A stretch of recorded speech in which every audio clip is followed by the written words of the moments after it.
HSC ২৭ ব্যাচের জন্য সুখবর রয়েছে। সুখবর এই যে অভিন্ন প্রশ্নে তোমাদের পরীক্ষা হইতে পারে। এটা নিয়ে শিক্ষামন্ত্রী কথা বলেছেন। আসলে অভিন্ন প্রশ্ন কি, মানে একই প্রশ্নে সকল বোর্ডের পরীক্ষা, তবে এখানে সুবিধা কি অসুবিধা কি এই ভিডিওতে আমরা ক্লিয়ার করব। এইচএসসি ২৭ ব্যাচের শিক্ষার্থীরা মূলত তোমরা প্রায় ভালোটা সময় পাচ্ছ, তাই তোমাদেরকে আসলে এগুলো জানাচ্ছি যাতে করে নিজেরা সতর্কত হও এবং সতর্ক হওয়া আর কি, এবং কাজ করো এগুলো নিয়ে এবং নিজেকে ইমপ্রুভ করো একটা এরকম একটা সিদ্ধান্ত শোনার জন্য। অভিন্ন প্রশ্ন মানে কি, দেখো এখন বর্তমানে যেটা হয়, তোমরা এসএসসি পরীক্ষা কি দিয়েছো বলো তো? ঢাকা বোর্ডে এক প্রশ্নের পরীক্ষা, কুমিল্লা বোর্ডে আরেক প্রশ্ন, কোনো কোনো বোর্ডের প্রশ্ন কঠিন, কোনো কোনো বোর্ডের প্রশ্ন সহজ, এমসিকিউ আলাদা আলাদা, এটা একটা অন্যরকম কাহিনী হইতো। বাট এখন সেই জিনিসটাই পরিবর্তন করা হচ্ছে। সকল বোর্ডে একই প্রশ্নে পরীক্ষার কথা বলছে শিক্ষামন্ত্রী বর্তমানে। তিনি গত কয়েকদিন আগে তিনি বলেছেন যে একই প্রশ্নে অর্থাৎ অভিন্ন প্রশ্নে মানদণ্ড যদি সবার জন্য সেম হয়, এই জন্য তারা পরীক্ষাটা নেবেন এবং সব বোর্ডে একইভাবে পরীক্ষা হবে। এবং এই জায়গায় প্রশ্ন ফাঁসের কথাটা বারবারই উঠে আসছিল যে প্রত্যেকবারই যখনই বলা হয় অভিন্ন প্রশ্নের পরীক্ষা কেন হবে, যদি প্রশ্ন ফাঁস হয়ে যায় তাহলে সারা দেশে পরীক্ষা স্থগিত করতে হবে, সরকারের কোটি কোটি টাকা লস। কেন লস? কারণ প্রশ্নপত্র তো এটা বাদ হয়ে যাবে, যদি ফাঁস হয়ে যায় ওটা তো বাদ হয়ে যাবে। এখন অভিন্ন প্রশ্নের এই যে লজিকটা, যে অভিন্ন প্রশ্নে এই কারণে পরীক্ষা নিব না, আমরা এক একটা বোর্ডে এক এক রকমের প্রশ্ন সেট করে আমরা সেই অনুযায়ী পরীক্ষা নিব। এতে করে যেটা হইতেছে যে মানে তোমার সরকারের মানে খরচের তো একটা বিষয় রয়েছে, দ্বিতীয়ত হচ্ছে প্রশ্ন ফাঁস তুলনামূলক একটু কম হয়। কিন্তু বর্তমানে শিক্ষামন্ত্রী প্রশ্ন ফাঁসের ব্যাপারে তিনি অনেক সিরিয়াস। তিনি প্রশ্ন ফাঁস যারা করবেন তাদের অবস্থা তিনি দেখে নেবেন, মানে অবস্থা খারাপ করে দিবেন, এই চিন্তাভাবনা থেকে তিনি মূলত চাচ্ছেন যে, এবং তার তো আমল তো তোমরা শুনেছো তিনি আসলে কী করেন, হেলিকপ্টার নিয়ে এখানে ওখানে চলে যান।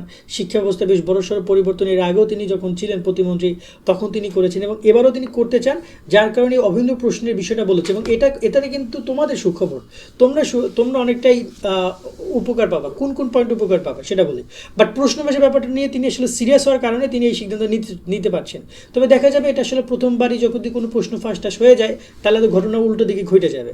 এবার কথা বলি তোমাদের হচ্ছে যে তোমাদের জন্য এটা মানে হ্যাপি নিউজ কেন, গুড নিউজ কেন। এইচএসসি ২৭ শিক্ষার্থীরা তোমাদের জন্য চলে এসেছে নাইট 24 পাবলিকেশনের বাংলা এ প্লাস, ইংরেজি এ প্লাস ও আইসিটি ম্যাজিক। এই বইগুলো কিনলে তোমার কোনো গৃহ শিক্ষকের দরকার হবে না, কারণ বাংলা প্রথম পত্রের গদ্য কবিতা ও দ্বিতীয় পত্রের সবকিছু এবং আইসিটি টপিক ভিত্তিক সবকিছুর ব্যাখ্যা এবং এমসিকিউ অনেক সুন্দরভাবে দেওয়া রয়েছে। ইংরেজি প্রথম পত্র দ্বিতীয় পত্রের সবকিছু সুন্দরভাবে অনুবাদ পাবা। সিন আনসিন গ্রামার এবং রাইটিং পার্ট খুব সুন্দরভাবে এই বইতে দেওয়া আছে। প্রত্যেকটা বই রকমারির বেস্ট সেলার বই। প্রত্যেকটা বইয়ে কিউআর কোড পাবা, যা স্ক্যান করলে ভিডিও ক্লাসগুলো তোমার ফোনে চলে আসবে। তাই এখনই অর্ডার করো তাদের ওয়েবসাইট অথবা ফোন নম্বরে কল করে, চাইলে রকমারি থেকেও তোমরা অর্ডার করতে পারো। মূলত তোমাদের যে পরীক্ষাটা হয় সবগুলো বোর্ডে একই রকম প্রশ্ন পরীক্ষা হয় না, তো কোনো কোনো বোর্ডে প্রশ্ন কঠিন হয়। তো যে সকল বোর্ডে কঠিন হয় ওরা দেখা যায় রেজাল্ট কিন্তু খুবই খারাপ করে, আবার কোনো বোর্ডে প্রশ্ন সহজ ওরা ভালো রেজাল্ট করে।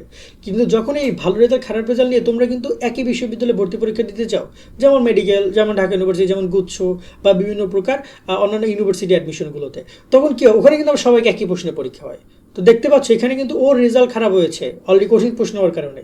ধরুন যে ওর মানে হয়তো বা 2 পয়েন্টের কারণে ওর এ প্লাস আসে না, ওপর যে তোমার এ প্লাস আসছে।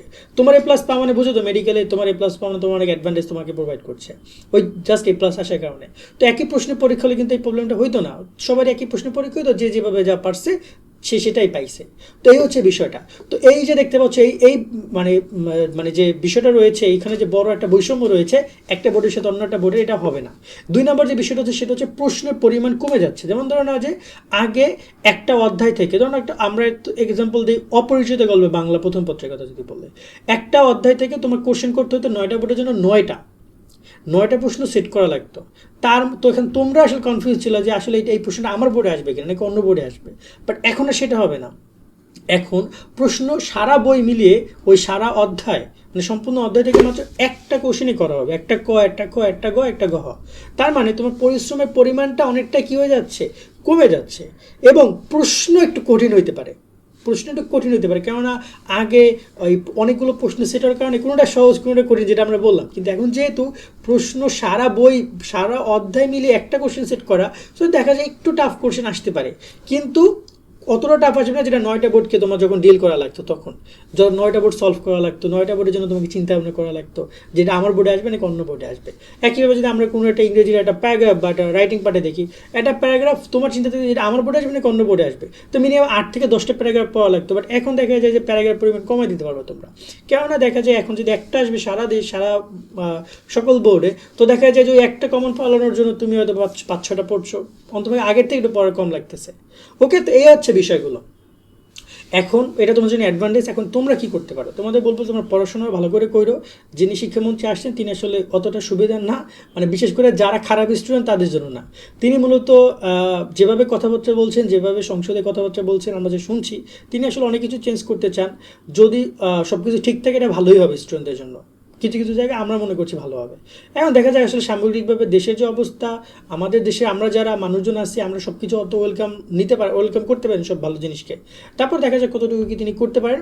তবে আমরা আশা করি অভিন্ন প্রশ্নের পরীক্ষা হলে তোমাদের মধ্যে একটা বৈষম্য দূর হবে, এটা খুব ইম্পর্টেন্ট একটা ফ্যাক্ট। ইম্পর্টেন্ট, আমরা প্রত্যেক বছর দেখি বলে ভাই আমার প্রশ্ন খুবই কঠিন, সত্যি দেখি ওই বোর্ডের প্রশ্ন খুবই কঠিন। গত বছর একটা বোর্ডে একদম টেস্ট পরীক্ষার প্রশ্ন হুবহু দিয়ে দিছে, হুবহু টেস্ট পরীক্ষার প্রশ্ন মানে একদম কপি, টেস্ট পেপার থেকে কপি করে দিছে।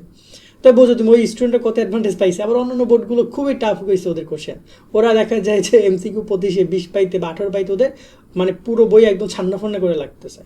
ঠিক আছে, যেখানে অন্যান্য বোর্ড যা দেখা যায় যে খুব ইজিলি ওরা ভালোটা নাম্বার এমসিকিউ থেকে ওরা নিছে, সিকিউ থেকে নিছে ওরা। তো এই বিষয়গুলো আসলে আমরা চাই না, আমরা চাই যে একটা ওভারঅল একটা বৈষম্য মানে বৈষম্যমূলক একটা সুন্দর করে একটা পরীক্ষা হোক, যেখানে সকল শিক্ষার্থীরা একই প্রশ্নের পরীক্ষা দেবে, একই রকমের প্রশ্ন হবে, একইভাবে মূল্যায়ন হবে। এখন প্রশ্নবাসী বিষয়টা রোধ করলে আশা করি বিষয়টা ভালো হবে। আজকের মতো আমরা এখানে বিদায় নিচ্ছি, সকল অনেক অনেক ভালো থাকবা, আল্লাহ হাফেজ।